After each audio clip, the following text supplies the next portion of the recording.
ማንም ቢፈራረምብህ እግዚአብሔር ካልተፈራረምብህ አይጸድቅምና አትፍራ። አንበሳ ከጥጃ ጋር አብሮ ሊተኛ ይችላል፣ ጥጃዋ ግን መቼም እንቅልፍ አይወስዳትም።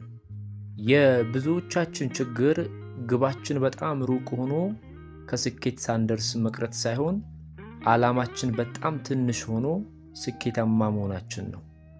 ሌሎችን ለማሞቅ ብለህ ራስን እሳት ላይ አትጣድ። የዚች ዓለም ኑሮ እጅግ ከባድ ነው። በእርግጥ አዎ፣ ግን ላስታውስህ አንተም ቀላል አይደለም። በውይይት ውስጥ የሚስቁ ሰዎች አለማወቃቸውን ወይም ድካማቸውን በሳቅ የሚሸፍኑበት ደካማ ኃይላቸው ነው። ጤንነት በጤነኞች ላይ ብቻ የሚገኝ ውድ ሀብት ነው። ነገር ግን ይህን ውድነቱን የሚያውቁት ታማሚዎች ብቻ ናቸው። አሸናፊነት ማለት አልችላቸውም ባልካቸው ሰዎች መካከል የትግል ህይወት ጀምረህ ታግለ ማሸነፍ ሳይሆን ካሸነፍክ በኋላ በተሸነፉት መሃል መኖር ነው አሸናፊነት።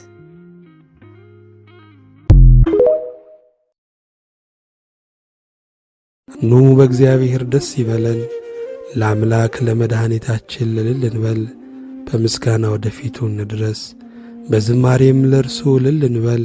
እግዚአብሔር ታላቅ አምላክ ነውና በአማልክትም ሁሉ ላይ ታላቅ ንጉሥ ነውና። እግዚአብሔር ሕዝቡን አይጥላቸውም፣ የምድር ዳርቻዎችም በእጁ ውስጥ ናቸው። የተራሮች ከፍታዎች የእርሱ ናቸው። ባሕር የእርሱ ናት፣ እርሱም አደረጋት። የብስንም እጆቹ ሠሩአት። ኑ እንስገድ፣ ለእርሱ እንገዛ፣ በእርሱ ባደረገን በእግዚአብሔር ፊት እንንበርከክ። እርሱ አምላካችን ነውና እኛ የማሰማሪያው ሕዝብ የእጁን በጎች ነንና። በምድረ በዳ እንደ ተፈታተኑት እንዳስቈጡት ጊዜ ዛሬ ድምፁን ብትሰሙ ልባችሁን አታጽኑ። የተፈታተኑኝ አባቶቻችሁ ፈተኑኝ፣ ሥራዬንም አዩ።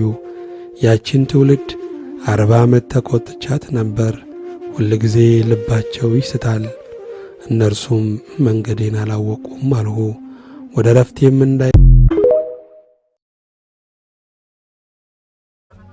ስኬት ሰዎች እንዲወዱህ አያደርግም። ጥላቻቸውን አንተ ፊት ሲሆኑ ይደብቁና ወዳጅ አድናቂ ይመስላሉ እንጂ በጭራሽ እንዲወዱህ አያደርግም። አይተህ የለም ብዙ ሰዎች ስላንተ ያላቸውን ስሜት በጭራሽ በግልጽ አይነግሩም። የፈለገ ነገር ብታደርግ ሁሉም ሰው ሊወድህ አይችልም።